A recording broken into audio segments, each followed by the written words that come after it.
Quickly, Vernon, Winston-Salem, North Carolina. You're next. Great to have you on the EIB network. Hi. Hello, Rush.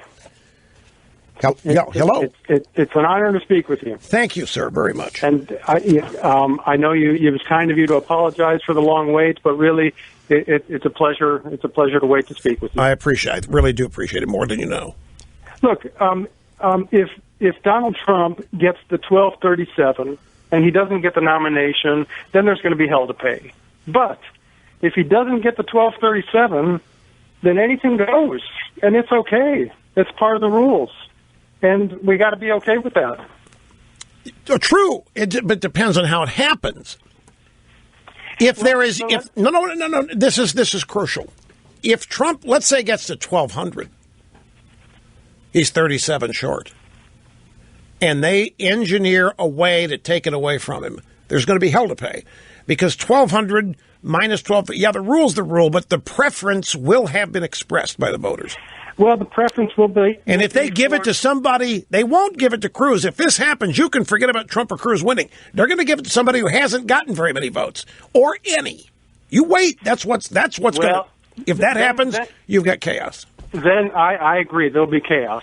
But let's say it either goes to a two-man race, it's Trump or Cruz, or even if the four of them stay into the end, what's the problem with, okay, Trump doesn't get the votes the first go around? The Cruz people, the Rubio people, the Kasich people, they get together and say, you know what? We are going to agree on someone. And they go for Cruz or they go for Rubio, but they've all got to agree on that. And then the second vote goes around. Yes, if the scenario you lay out, that would be fun. That would be cool. If the only contestants are people who've actually been in the primaries and actually have received votes, then everything's fine and cool. You're exactly right. But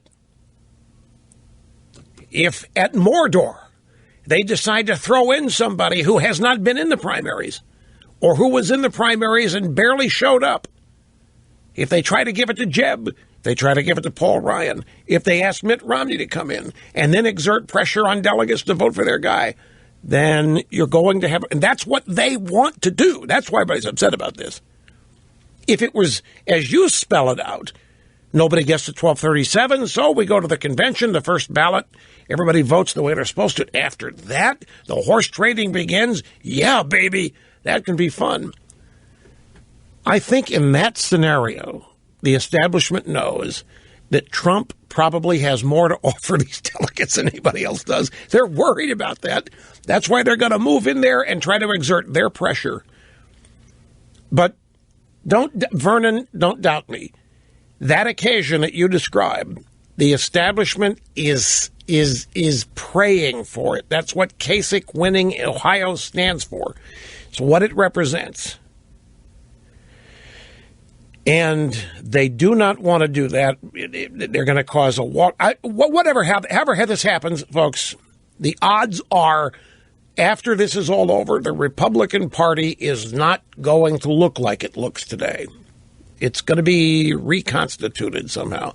It's possible, by the way, that all of this is just a bunch of smoke and mirrors.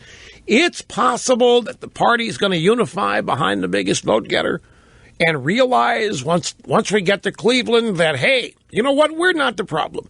Hillary Clinton, the Democrats are the problem. We're going to unify, and we're going to rally behind our nominee like they usually do. That could happen, too. For that to happen, they would have to throw off all this stuff they think about Trump, or they would have to get behind Ted Cruz. And we know they don't like either one of those two at the establishment. And, in fact, may like Cruz less because he poses a bigger threat because he's, in their view, inflexible. He has his core beliefs, he has his principles, and he's not going to be intimidated out of them. But they're so tightly held. But Trump, who knows what he believes? Make the right deal and he'll do anything. That's what they think. So it's worth keeping an eye